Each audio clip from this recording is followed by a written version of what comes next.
Bora começar então, voltando, né, com os nossos datasets para a gente estudar um pouquinho, né?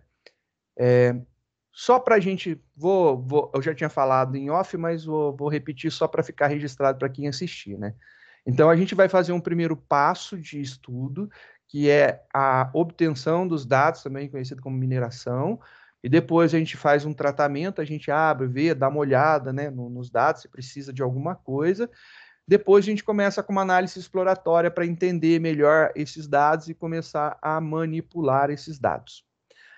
Aula passada, isso há 2 semanas, né? A gente falou rapidamente sobre dois datasets que a gente trabalhou. Vamos ver um desses datasets. Esse primeiro dataset daqui, a gente obteve ele através do dados.df.gov. Então, a gente pegou lá de Brasília esse caboclo daqui. Então, em Brasília, os dados abertos, a gente foi na parte de saúde e pegou nascimentos, e eles têm disponível os nascimentos, acho que não é 2017, não. 2017? É de 2017. Sinasc de 2017, é isso mesmo. É 2017. Eu achava que era 2016. Fiquei com 2016 na cabeça. E aí a gente pegou os nascimentos que ocorreram no Distrito Federal no ano de 2017. E aí é um conjunto de dados bem pequeno. Então, são os nascimentos separados por linhas, né? A gente tem um para cada mês. Não é o ideal, a gente poderia ter diário para ver, né? Dia da semana que mais nasce, por exemplo, seria uma coisa bem legal da gente entender. Mas aqui a gente tem os meses. E aqui, nesse dataset, ele tem as informações dos nascimentos e o tipo do nascimento, se foi um parto normal, ou seja, vaginal, ou cesariano, que teve que fazer cirurgia, ou se não foi informado qual que foi o método de nascimento, né? Então a gente tem aqui algumas informações, eu acho bem legal. Vamos ver, né? Dar uma olhada nos dados. É, Essa aula eu não vou focar em trabalhar com explicar, olha, você tem que fazer o importe, depois como que você lê um CSV. Então, importa o pandas, faz o CSV, usa o separa, você tem que abrir o CSV, ver qual que é o delimitador dele, qual que é o encoding. Não é isso, isso aí eu comentei na aula passada. Hoje eu quero dar uma olhada melhor nos nossos dados. Então, eu quero ver o que está tendo aqui de informação, o que a gente está trazendo e o que a gente pode tirar de insight e analisar sobre isso daqui.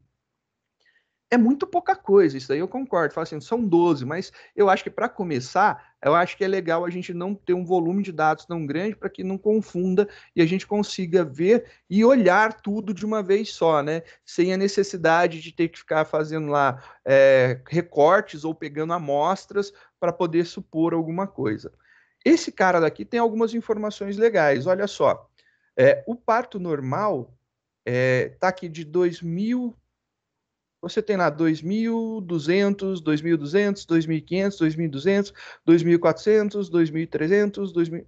Então você consegue ver a quantidade de pessoas no mês que fizeram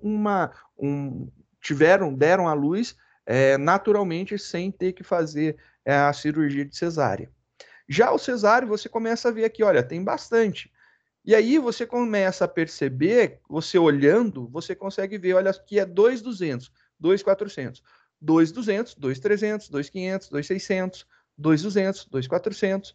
E aí você começa a perceber que na em todos os casos, cesáreo é maior que o vaginal. Então você tem ali uma grande quantidade de nascimentos por cirurgia, que necessitou-se fazer uma cirurgia, que sempre é mais do que o que é o parto normal. E aí você fala assim, tá, e o Kiko, né? Bem, vamos entender, né? E aí você começa a conversar com o obstetra, que você tem que ter um especialista que domine a informação, ou um médico, né? Pode ser um pediatra, um ginecologista que acompanhou, obstetra ou pediatra, para acompanhar a criança. Você pode começar a conversar com esses caras, né? E procurar informação sobre. Se você olhar aqui, você tem uma proporção muito grande. Eu não sei quanto a vocês, mas na minha cabeça, humilde concepção, eu acreditava que ocorria muito mais parto cesariano do que parto normal. Eu achava que assim, bateria tipo 80% para mais, né? Eu achava que as mulheres não queriam passar pelo processo de sentir dor. E aí você pode achar assim, só para título de curiosidade, já que a gente está na ferramentinha online, vocês têm aí a possibilidade de levantar a mãozinha. Quem acreditava que, assim como eu, né, assim como eu, ocorria muito mais parto cesariano, e aqui a gente está vendo 50%, 50%, tá bem balanceado, né? Metade um, metade do outro. Mas quem acreditava que era muito mais cesárea, né? Que as mães passavam pela cirurgia para retirar o bebê. Levanta a mão. Eu vou levantar a minha aqui, olha, eu estou levantando. Eu acreditava, sinceramente. A gente tem aí 3 pessoas acreditavam nisso daí também. Eu acreditava, sinceramente. Eu não. 4, olha só. Eu acho, na minha humilde opinião. Ó, obrigado por, né, se manifestarem. Eu acreditava fielmente que tinha muito mais cesáreo, né, parte cesárea. Aí, conversando com o médico, é, ele falou para mim que existe um protocolo, e aí são protocolos da saúde, que deve de ter partos normais e serem induzidos partos normais, mais partos normais. E aí você pode se perguntar por quê, e eu me perguntei o porquê, e perguntei o porquê, né? Mas por quê? Mas não é mais prático para o hospital, é mais prático para o médico, né?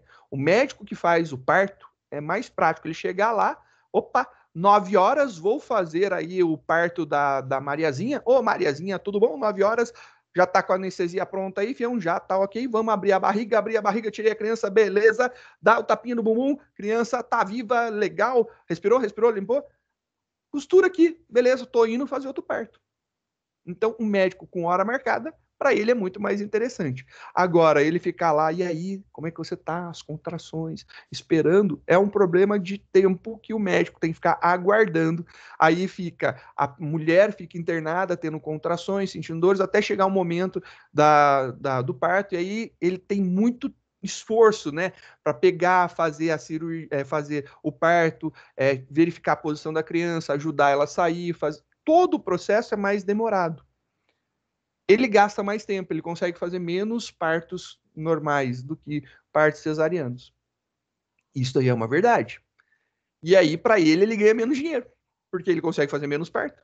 Então, para o médico é interessante fazer cesárea. Porém, para fazer cesárea, você vai precisar do anestesista, você vai precisar do obstetra, você vai precisar de um auxiliar para poder fechar a barriga ou abrir a barriga, né? Depois fazer as suturas, alguma coisa. A criança, ela não vai para a mãe, ela vai para uma incubadora.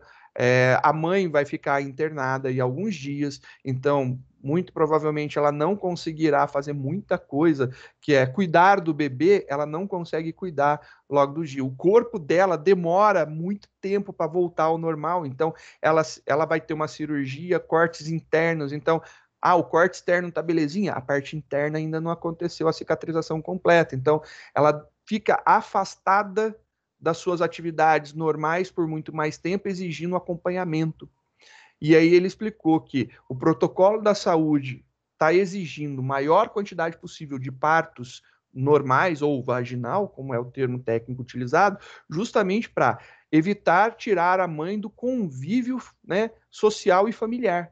E que a mãe, logo, né, um dia, 2 dias depois do parto, que ela já esteja bem, que ela já tenha recuperado, porque com parto normal, a mulher ela vai voltar ao seu tamanho muito mais rapidamente do que quando ela sofre uma cirurgia. Aí ela tem a anestesia, a recuperação da anestesia, a recuperação dos cortes, cicatrização, e aquilo ali é uma cicatriz. Quem já operou alguma vez ou se cortou e precisou tomar alguns pontos sabe que nunca mais volta a ser normal aquele local, né? Fica com. Você sente uns repuxos, isso é normal, faz parte. Mas isso daí é o que o Ministério da Saúde não deseja.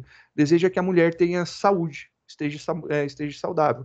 Então, para tanto, opta-se por sempre que possível tentar fazer o parto vaginal se a mãe não correr risco. Então, se ela não tem problemas, não tem, né, predisposições que podem levar a algum problema maior, opta-se sempre pelo vaginal. Então, essa é a grande sacada. E aí eu falei para ele, nossa, eu não sabia que existia um protocolo para isso. E aqui tá legal. E aí eu mostrei esses dados para ele, ele falou, nossa, tá bem legal. Então, não sou eu, Cristóvão, que estou falando que isso aqui tá legal porque tá parecidinho. Foi um obstetra que tem conhecimento, que manja do assunto, que me explicou. Isso mostra o primeiro ponto que eu quero discutir com vocês. Vocês olhando os dados e eu olhando esses dados, a gente não tem problemas de entender. A gente entendeu, legal, está quase 50%, bacana, bacana, mas o que isso significa? Então, o domínio sobre a área pesquisada é muito importante.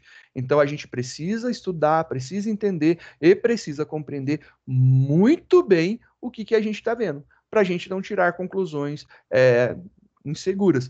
Quando eu olhei isso daqui, eu fiquei abismado, boca aberta. Conversando com um outro médico, um pediatra, ele falou que tem um protocolo nos hospitais universitários que eles devem de conseguir manter uma média bem alta de partos normais, né? Eles não podem ter uma média alta de cesarianos, mas sim de partos vaginais. Precisa, faz parte do protocolo de atendimento. Precisa ter isso daí. Então, são coisas bem legais, que aí você começa a ver que aqui está bem equilibrado, então quer dizer que isso daqui está certo. O problema é se você tivesse um volume de partos cesariano muito grande. E aí, quando você tem um volume de partos cesarianos muito grande, o que pode estar acontecendo? E aí eu pergunto para vocês, o que vocês acham que pode estar acontecendo? E assim, é o que eu quero tirar com vocês. A gente está analisando dados, a gente está fazendo a parte de análise exploratória. É ficar olhando para isso aqui e viajando. É literalmente o que a gente está fazendo. E aí, vai que em uma viagem dessa a gente começa a interpretar alguma coisa. A gente vai tirar várias falas e depois a gente pode tentar procurar coisas que justifiquem elas. É isso daí que é um projeto de pesquisa de dados, de análise de dados e geração de insights, né? Não é simplesmente, como o Guarino fala, não é simplesmente olhar para os dados e pronto, e acabou. Aí a gente entendeu o que está acontecendo. O que aconteceria, por exemplo, se a gente tivesse um valor muito discrepante, né? Fosse, por exemplo, 80%, 90% de cesárea. O que vocês acham? E aí, por gentileza, manifestem-se. Eu gostaria de ouvir vocês. É uma discussão. Eu também não sou dominador do assunto. Eu quero ideias para a gente poder conversar.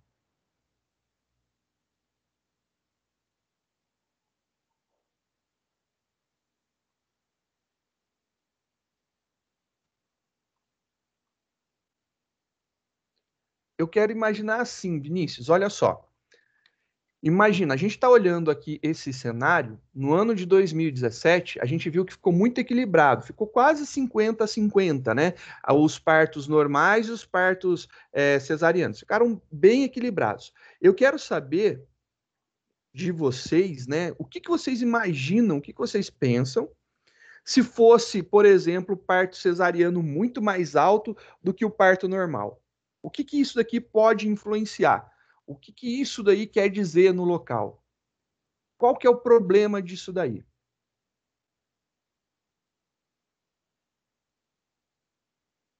Ó, o que a Isa falou é um negócio muito legal. Pode ser fake news sobre fazer parto normal não é bom, né? Vai fazer não sei o que no seu corpo, você vai sentir dor, você vai não sei o que, né? Isso daí, sim. Ó, legal, o Léo falou uma coisa bacana. A mulher está com alguma complicação que o médico leva a decidir fazer cesárea ao invés do normal. Pô, Léo, ó, até arrepiou. Porque pensa comigo agora. E se a gente tivesse as informações das mães? É que nesse dataset a gente não tem. Esse dataset só tem esses 12 registros. Mas, por exemplo, a gente pode ir no DataSUS, que é o site do governo, no DataSUS, no portal do DataSUS, são os dados do Sistema Único de Saúde. A gente pode ir lá na cidade do Distrito Federal, obter as informações sobre o registro de nascidos vivos ou também de óbitos. E lá eles vão dar informações valiosíssimas, por exemplo, idade da mãe, quantidade de pré-natais que ela fez. Aqui a gente está falando do Distrito Federal. O Distrito Federal é uma grande cidade, né? É a capital do país. Então, é uma grande cidade. Mas e se a gente tivesse números que fossem discrepantes, por exemplo, em Piquete? Piquete é uma cidade bem menor. E aí a gente poderia analisar, por exemplo, essa discrepância pode ter a ver com as políticas públicas que estão sendo implementadas na saúde da mulher, até no tratamento precoce. Por exemplo, tô chutando, eu não tenho certeza, pelo amor de Deus, ninguém de Piquete fique bravo comigo, porque eu só peguei como exemplo porque foi a cidade que eu lembrei. Imaginemos agora, ó a situação. Por que que está acontecendo mais cesárea? Porque está tendo menos pré-natal. Ou porque não existe um hospital na cidade que faça partos. Então a mulher tem que agendar com o médico para fazer o parto em Lorena, cidade vizinha.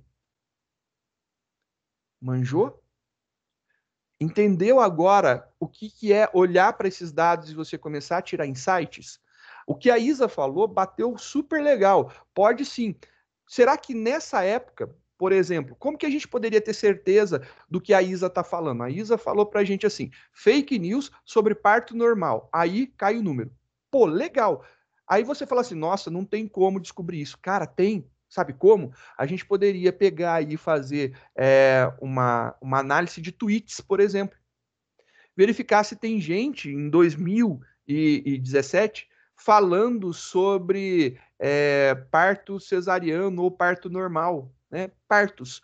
Então, parto, e começa a pegar essas informações e a gente tratar isso daí, manipular esses dados, verificar isso daí, manipular, quando eu falo, é ajustar, arrumar, né? A manipulação é isso daí. Que a gente deve utilizar muitos dicionários que a gente vai ver na próxima aula. A gente organiza isso daí de alguma forma e começa a verificar através de um PLN, né, um processamento de linguagem natural, pessoas que estão falando alguma coisa sobre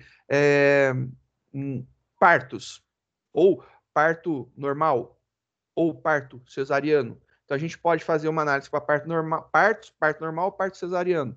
E aí a gente pode fazer uma análise de sentimentos, ver o sentimento da fala das pessoas. Alguns algoritmos bem bacanas de análise de sentimentos poderiam verificar isso daí. E aí a gente consegue ver se essa influência nesse local para ter muito, né, muito parto cesariano que destoa desse equilíbrio, se é, por exemplo, falsa informação ou divulgação de notícias induzindo a isso daí. E isso daí dá para fazer. Então a gente consegue analisar dessa forma. O que o Léo falou também dá para analisar. Então, no caso de mulheres estarem com alguma condição que o médico, né, decide pensar em fazer, total sentido. A gente poderia pegar os dados da DataSUS e chegar lá e analisar para ver se a mãe tem doença. Será que não é um problema socioeconômico, né? Será que as mulheres que optaram pela cesárea elas não têm uma condição financeira ou um nível de instrução menor? Será que elas são de qual cor, qual raça, qual classe social? Apesar que isso pode dar treta, mas a gente pode tentar, né? Essa daí. São informações que são colocadas no prontuário da mãe e estão registradas no sistema de nascimento. Então, tem lá quantos exames pré-natais ela fez. Ela fez exame pré-natal? Né? Qual que era a condição financeira da mãe, qual que é as... Por que a condição financeira faz sentido? Porque você pode ver que é uma mulher que poderia ter dificuldade ou acesso em manter uma alimentação saudável durante a gravidez. E aí, ela teve complicações, segundo o que o Léo comentou, e por conta de ter essas complicações, levou-se a optar pela cesariana e não pelo parto normal. É, é uma grande variedade, é exatamente isso, Léo. É uma grande variedade de informações que podem descrever o motivo. Mas aí é a grande sacada é você começar a analisar uma. Então vamos supor, a gente quer verificar se foi indução da parte de pesquisas, né, de notícias. Então a gente vai lá no, por exemplo, o Twitter é uma coisa legal, que tem uma API que é pública, que a gente pode coletar esses dados. E coleta lá os tweets que ocorreram em 2017 no Distrito Federal sobre partos, e a gente filtra isso aí, faz análise de sentimento para parto, parto normal e parto cesariano, e verifica se tem informação sobre isso. A gente pode tentar fazer um algo desse tipo para chegar na conclusão. A gente pode pegar, no caso do Léo, acessar o DataSUS e fazer o levantamento, e lá no DataSUS buscar lá as informações do sistema de nascidos vivos, né, o sistema de nascimentos, e aí a gente obtém essas informações. É super possível. E é isso daí que eu estou falando. Não é porque a gente só tem 12 linhas aqui que a nossa brincadeira acabou. Mas quando a gente tem alguma coisa que te cause uma estranheza, porque você tem um domínio sobre ela, então aqui quando eu vi, eu achei muito estranho. Eu falei, nossa, tá meio equiparado, né? Aí eu falei, tá muito equiparado. Aí eu conversei com o obstetra, que falei que faz parte do mesmo grupo de pesquisa que eu participo. Conversei com ele, aí ele me explicou. Conversei com o pediatra, que também faz parte do grupo de pesquisa que eu trabalho. E ele me explicou também como que acontece. Então, eles me levaram, né, para um nicho de conhecimento que eu não tinha, e a partir desse momento eu fico mais tranquilo em sabendo que 50-50 tá certo. Então, isso aqui está perfeito, é isso daí mesmo que tá ocorrendo.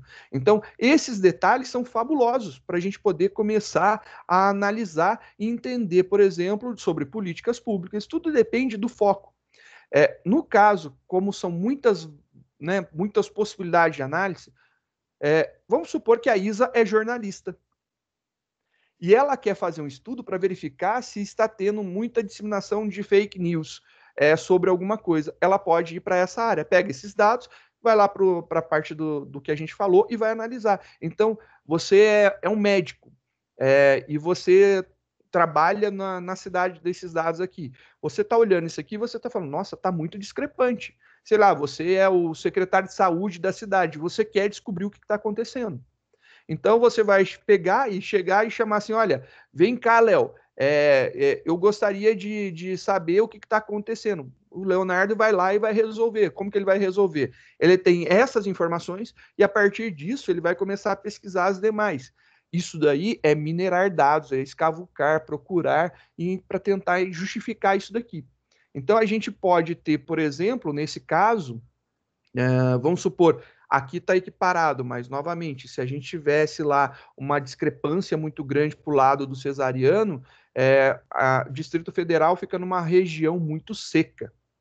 Será que não é a temperatura, não é a umidade, não é a poluição do ar, alguma coisa, né, que pode estar induzindo a prematuridade, né, nascimentos?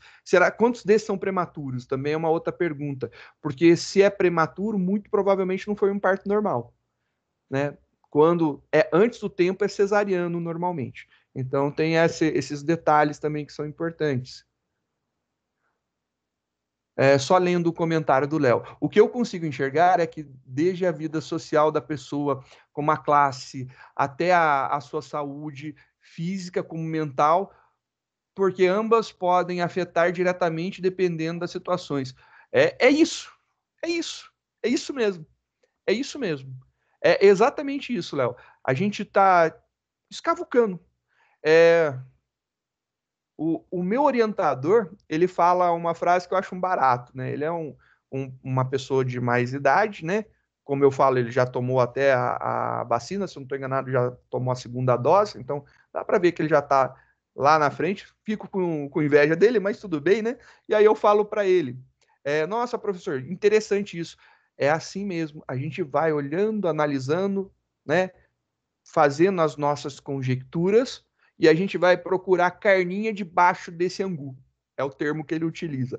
Carninha debaixo do angu. Tem uma carninha debaixo desse angu se tiver os dados discrepantes. Como os dados estão equivalentes, legal. Se a gente procurar, por exemplo, uma outra cidade, e a gente sabe que o Distrito Federal é uma cidade rica, mas, por exemplo, se a gente procurar uma cidade, né, na região que seja pobre, mas tenha hospital também para ter nascimentos lá, né? Que tem essa capacidade. E a gente analisar que existe discrepância, pode ser realmente o problema de classe social. Então, assim, condições da infraestrutura pública para atender. Por quê? porque talvez seja mais fácil fazer a cesárea, porque tem poucos médicos, e aí a gente começa a tirar insights sobre os dados que a gente tem. É isso daí que é a análise exploratória. Então, quando eu mostrei para vocês aqui sobre nascimentos, e você fala assim, nossa, mas são 12 linhas, Cristóvão, só isso, só. Olha o tanto de coisa que dá para pensar. O problema é que a gente não tem a informação suficiente, a gente não tem conhecimento, a gente é ignorante, ato de ignorar o conhecimento, eu deixo claro, a gente é ignorante na parte de obstetrícia, sobre né, tratamentos de nascimento de bebês, como que isso daí é nosso ponto frágil. A gente sabe rodar comando, a gente é programador, a gente consegue, explica para nós o que nós faz, né? Não é assim? Então é isso. E isso daí que eu queria mostrar para vocês hoje. Então, quando eu mostrei isso aqui, eu não sei se ficou muito superficial. Parece assim, nossa, você mostrou, mas tá.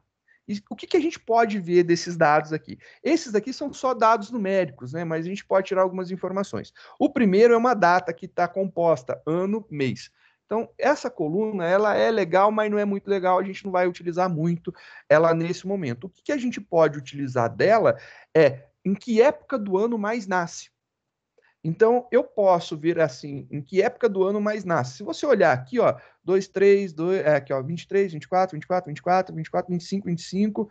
Olha aqui, ó, mês 4, mês 5. E o mês 3 também tem muito nascimento. Aí vai lá, ah, legal, muito nascimento. Para ter nascimento no mês tal, teve geração dessa criança quando? Subtrai 9, né? E aí você pode ter uma noção de quando está ocorrendo a geração das crianças. E aí você pode ver, por exemplo, que são influências de férias ou de clima, e aí você pode tirar informações sobre isso, sim. É bem interessante as possibilidades. Você começa a escavucar isso daqui, e de repente você começa a montar uma tese de mestrado para vocês. Simples, com 12 linhas, você começa a pensar em algo desse tipo. E é isso que eu queria mostrar para vocês. Quando a gente vai fazer, por exemplo, algumas análises, por exemplo, eu quero. Aqui não tem mais informações, é bem cru, né? Mas supondo, com base nos nascimentos, né, a quantidade de nascimentos, eu quero predizer quanto que eu vou gastar, o quanto que eu tenho que ter, né? Fazer um pressuposto para a próxima vez. Em janeiro de 2018, quantas pessoas vão nascer? Quantos nascimentos a gente vai ter? Então é isso que eu estou tentando te informar. Como que a gente pode predizer alguma coisa? A gente pode usar modelos, novamente eu vou citar o fuzzy aqui, para você conseguir tentar predizer alguma coisa. Você vai passar esses dados e ele vai começar a analisar para frente, né? Você inserindo novas informações, o que, que pode vir. Então, por exemplo, né, aqui ainda faltaria mais algumas informações, tem muito pouco, né, para a gente fazer isso, mas para fazer um modelo, por exemplo, com fuzzy, eu precisaria criar o meu universo de discurso. Isso é o termo técnico utilizado para saber os limites das suas variáveis. Por que que você precisa fazer isso? Porque você, no seu modelo, você precisa dizer que ele vai de tanto até tanto, então, qual que é a faixa de valores que ele tem, para que você possa fazer lá os seus desenhos, né? Para ele poder analisar debaixo dessa curva, desse trapézio, desse triângulo, que é assim que funciona, e a gente vai ver mais para frente. Mas eu preciso saber os meus limites, porque, por exemplo, eu vou colocar de 10 a 20. Pô, cara, eu não tenho 10 partos no mês, eu tenho 2.000 partos vaginal, um total de 4.600 partos. Então, é muito distante do que eu estou colocando ali como valor. Então, vai dar ruim, vai estourar o meu modelo não vai funcionar. Então, eu preciso saber as faixas de valores que ele está trabalhando. Então, para saber as faixas de valores, a gente precisa calcular algumas coisas. Uma forma interessante de analisar isso daqui, esse daqui está completo todas as linhas, mas existem coisas que, por exemplo, e se tivesse uma informação faltante, né? Sei lá, está faltando aqui o mês de julho. O mês de julho não foi informado a quantidade de partos vaginais. Como que você poderia preencher esses dados? Você poderia fazer de duas formas. Você poderia excluir o mês de julho da sua análise. E aí você exclui tudo.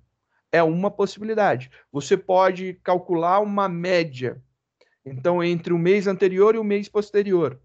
Você pode tirar uma média entre mais meses anteriores, mais meses posteriores, média em cima disso. Você pode fazer de várias formas o preenchimento. Ou você pode colocar zero. Ou você pode deixar em branco, nulo. Depende do que você vai fazer e da ferramenta que você vai utilizar e do algoritmo que você vai utilizar. Algumas ferramentas e alguns algoritmos, eles não permitem espaços em branco. Eles precisam ter alguma coisa para analisar. Outras, quando não tem aquela informação, precisa estar em branco. Então, como que você descobre se tem muitos buracos, muitas lacunas? Com os 12 aqui, você bateu o olho visualmente, você enxerga.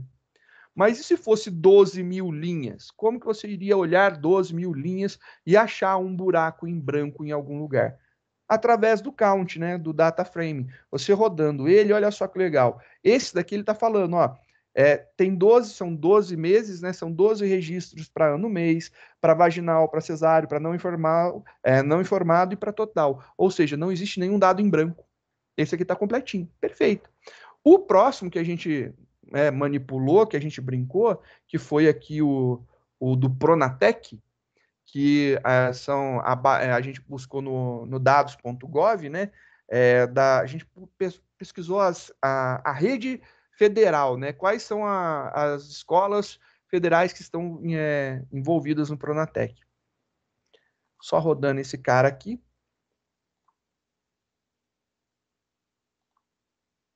Esse aqui não dá para fazer uma listagem muito grande, ele tem 977 linhas. Então, se eu mandar mostrar o meu data frame aqui, ele consegue. Então, só para você ver, ele consegue, né? Então, se eu mandar mostrar aqui, ó, data frame, vou mandar ele exibir. O notebook que a gente está utilizando, que é o Google Colab, ele já está preparado para fazer um corte. Então, quando tem muitos dados, ele faz um recorte, colocando um head e o tail ao mesmo tempo. Então, ele pega os 5 primeiros registros de cima e os 5 últimos, e aí ele mostra. Então, ele mostrou aqui, ó, os 5 primeiros registros e os 5 últimos registros. Então, ele mostrou um total de 10 e ele colocou aqui um ponto, ponto, ponto. Quer dizer, então, que ele omitiu a exibição disso aqui. Ele não está exibindo tudo. Então, tomar cuidado, dependendo da ferramenta. Se você estiver utilizando, por exemplo, uma instalação local, muito provavelmente, né, ele vai mostrar, ele vai sair listando tudo isso daqui. E aí, se você tem 900, ainda é pouco, mas se você tiver, sei lá, eu estava brincando com coisas aqui em torno de 200 mil linhas. Imagina você listar 200 mil linhas. Vai ficar um tempão rodando e aí você vai ter que cancelar essa operação, pode travar, perder tudo que você já sabe, né? Então, é legal. Então, o data frame, quando é muito grande, o Colab, o notebook do Colab, ele já faz um recorte, colocando head, reticências, ele omite, e o tail, então ele faz um recorte para a gente. Se você quiser ver somente o head, então você põe lá ponto .head, você vai ver só a parte de cima do data frame, os primeiros registros.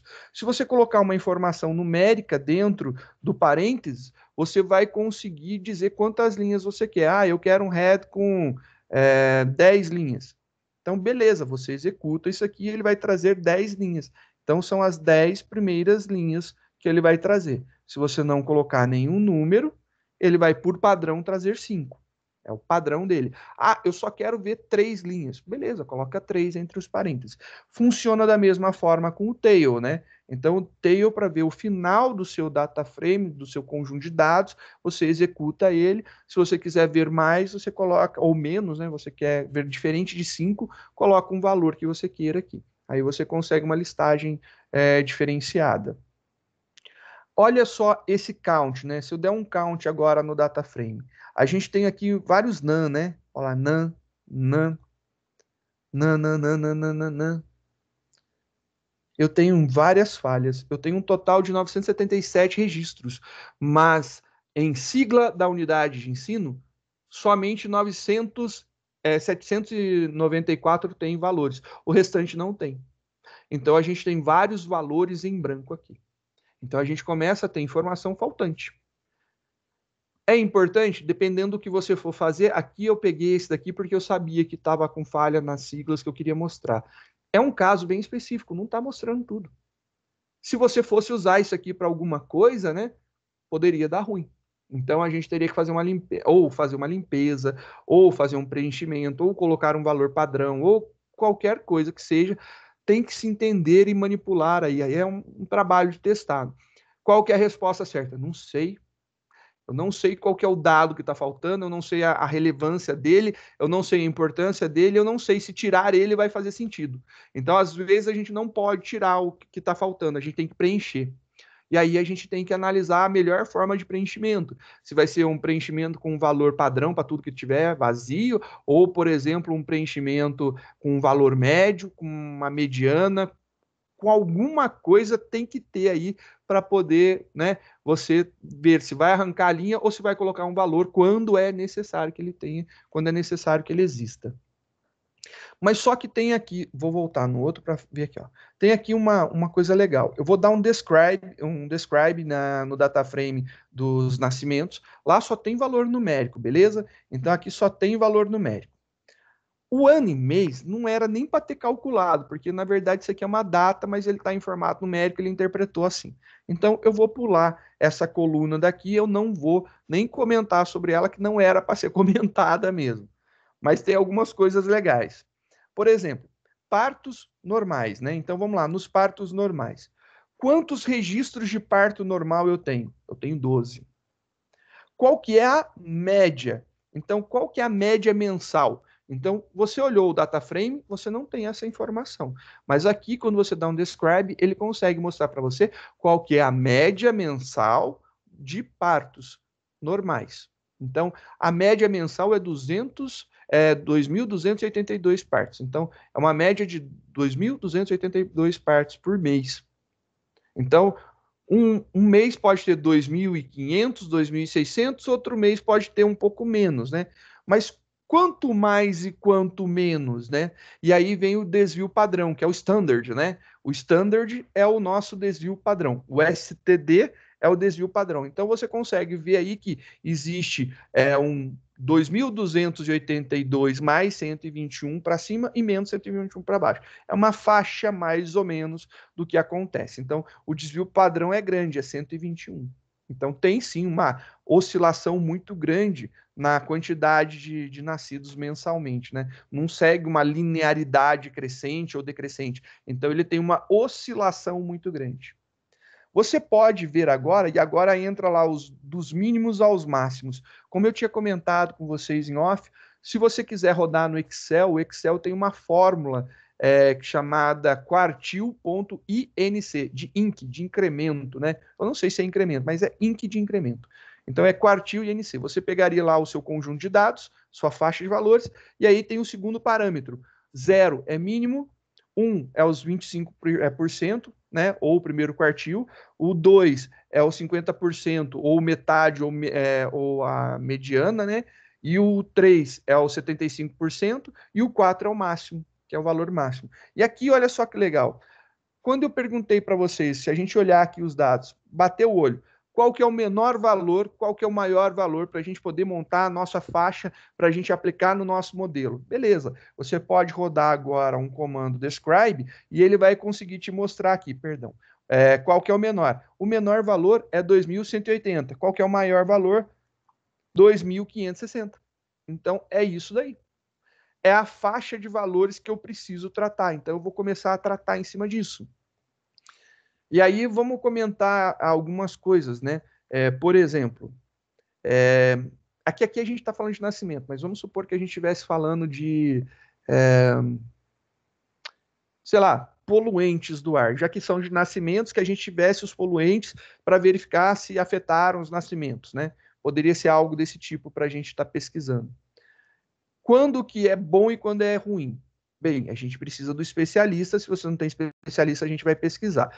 No site da CETESB, a Companhia do Estado de São Paulo para Tratamento desses negócios, eu esqueci a sigla toda, CETESB, ele consegue explicar para você, tem lá os cadernos que eles lançam de tempos em tempos, falando quais são os coeficientes no Brasil.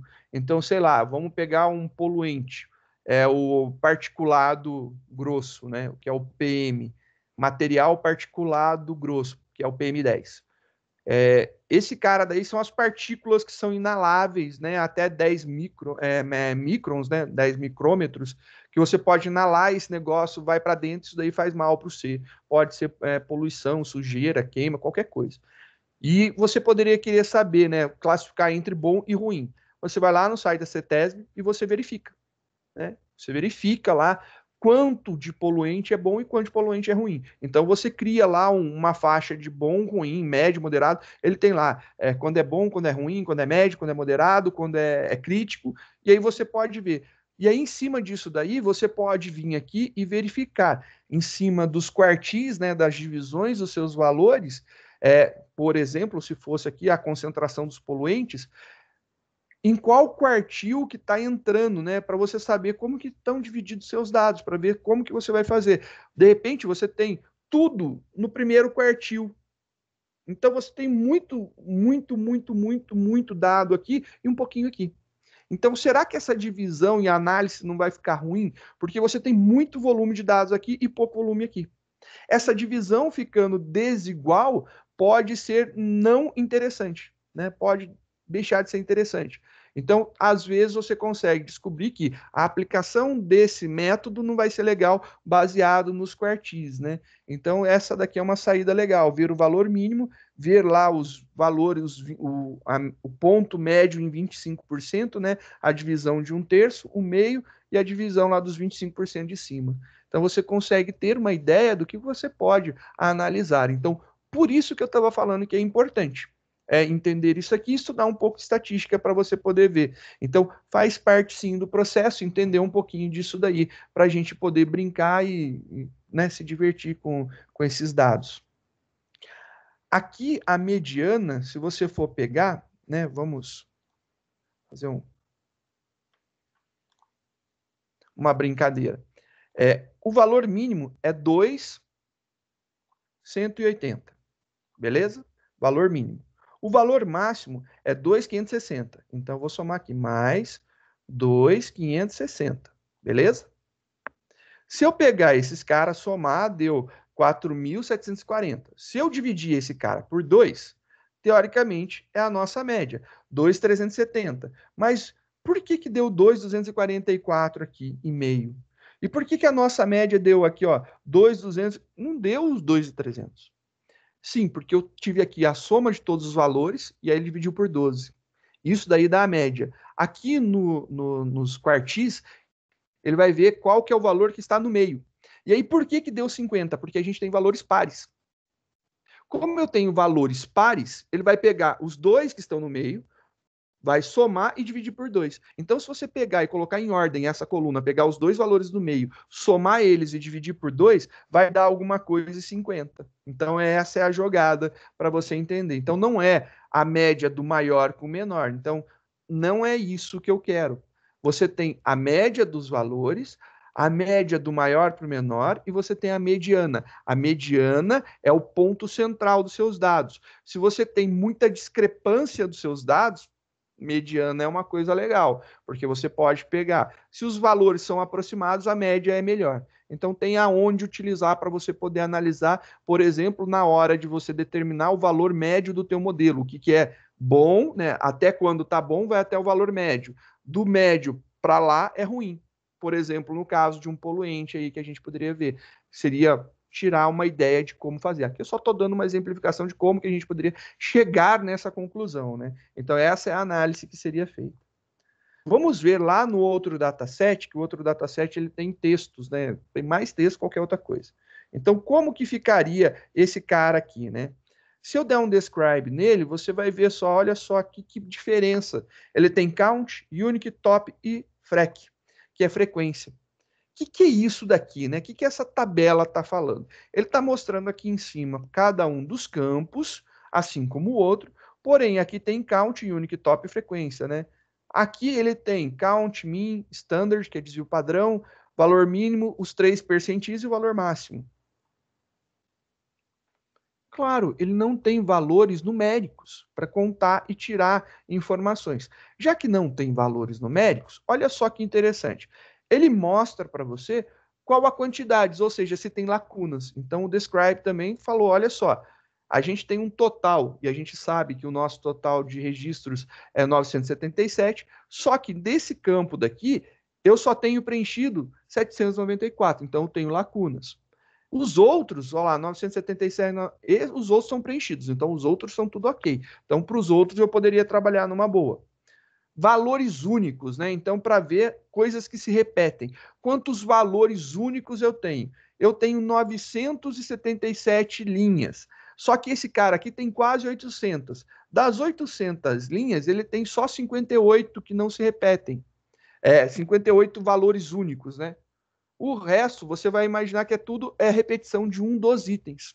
Então, existe uma repetição muito grande. Se você for pegar aí, tá quase mais de 10, né? Se você pegar 800 e dividir por 58, você vai ver aí que vai dar mais de 10 o valor. E aí, então, você está tendo uma repetição muito grande desse campo daqui. E qual que é o valor que mais repetiu, né?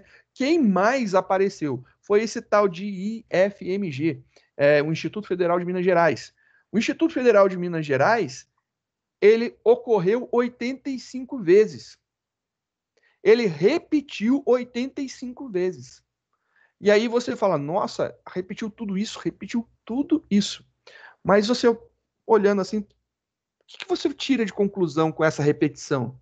Quer dizer que dentro das unidades que fazem parte, das entidades que fazem parte do Pronatec, quem mais tem unidades fazendo escolas participando do Pronatec é o IFMG.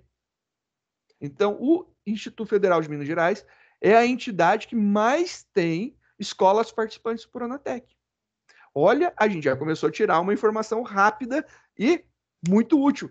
Se eu chegar para você, mostrar aqui, ó, estão todos os dados do Pronatec, qual que é a unidade aí dos participantes, né? Quem dos participantes que contribui mais para o Pronatec, participa mais do Pronatec? IFMG. Agora a gente pode ver, dentro dos nomes, né? A gente vendo os nomes, todos estão preenchidos, só que olha só, a gente tem 977. Dos 977, a gente tem 964 que são únicos. Ou seja, quase não há repetição. E aí tem aqui o Centro Federal de Educação Tecnológica de Minas Gerais. Ele ocorre 3 vezes. Então, o Centro Federal de Educação de Minas Gerais ocorre 3 vezes. Então, ele tem 3 ocorrências, ele tem 3 escolas participantes. Então, é legal que a gente já consegue ver qual das instituições dentro dessa aqui, provavelmente deve ser da IFMG, né? Deve ser lá. Aqui a gente tem valores de cadastro, né? Data de que foi autorizado participar do Pronatec. A gente tem que 2 foram autorizadas na mesma data, hora, minuto e segundo. O resto, tudo em horário diferente. Então, 2 foram autorizadas ao mesmo tempo. Dentro dos estados brasileiros, qual é o estado que mais participa do Pronatec? Minas Gerais. Em quantidade, né? Tá. Se é o que mais acontece, quantas ocorrências?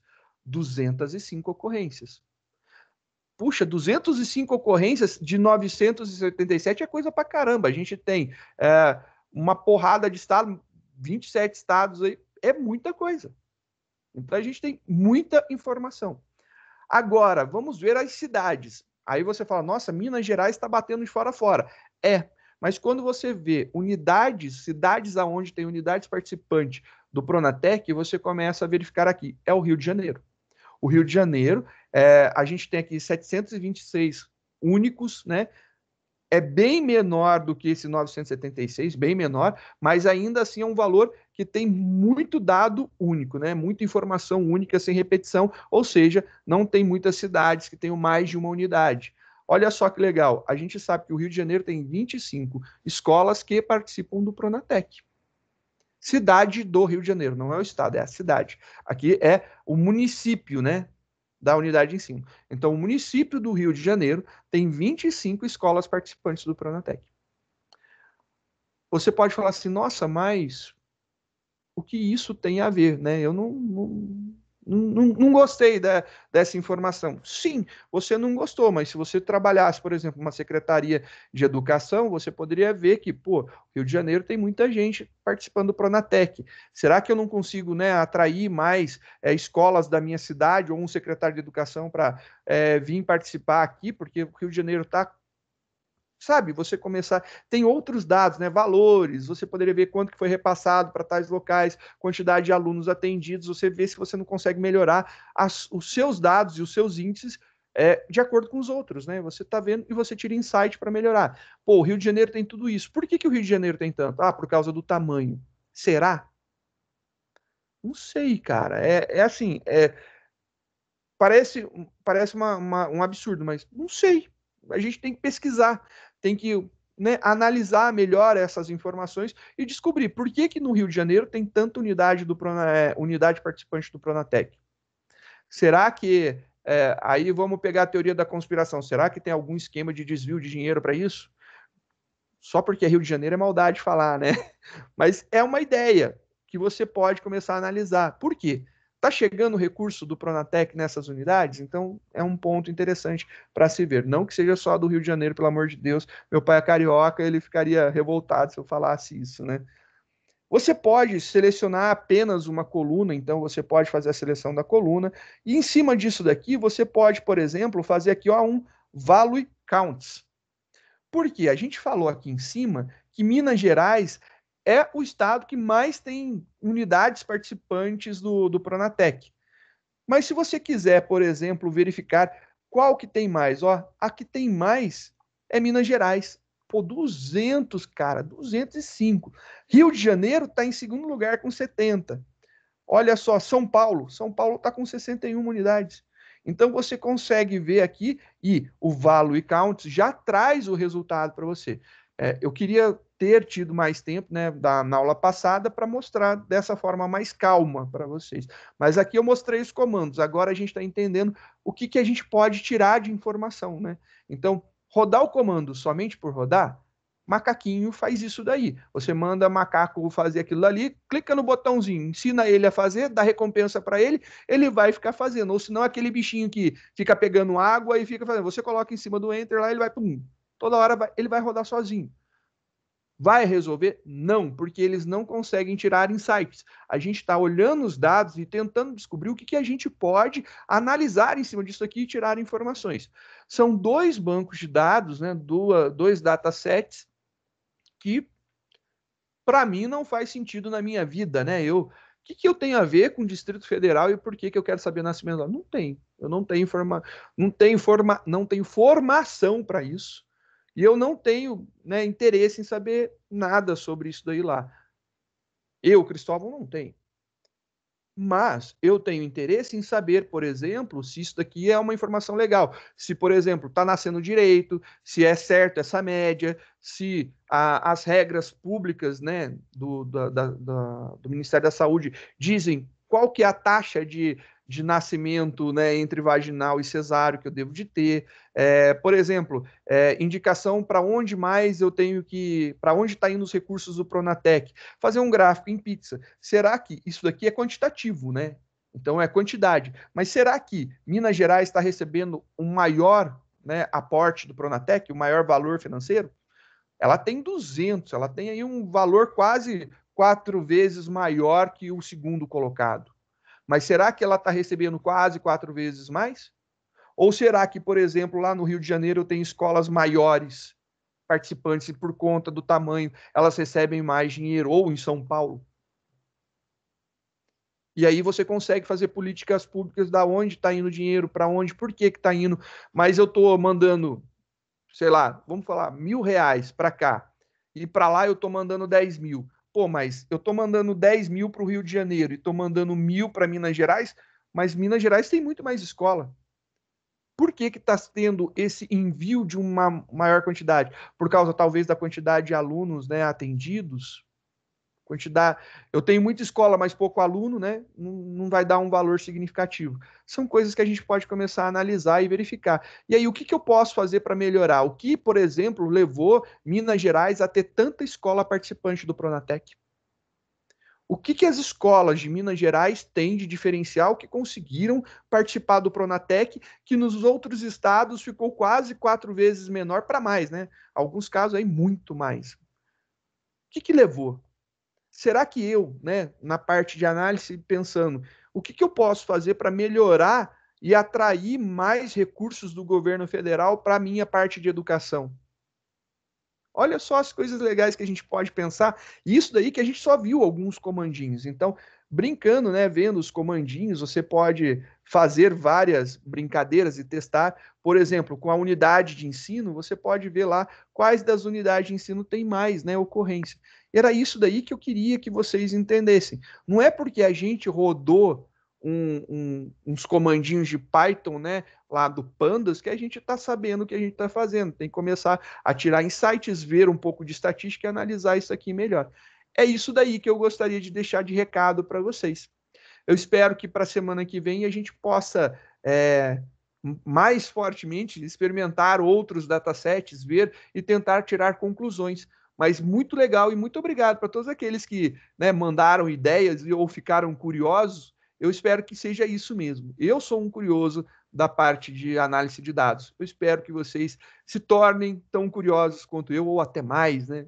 E que, quem sabe, né, daqui a pouco a gente está participando junto aí de grupos de pesquisa. Bora lá estudar e descobrir o que está acontecendo nesse mundão, né?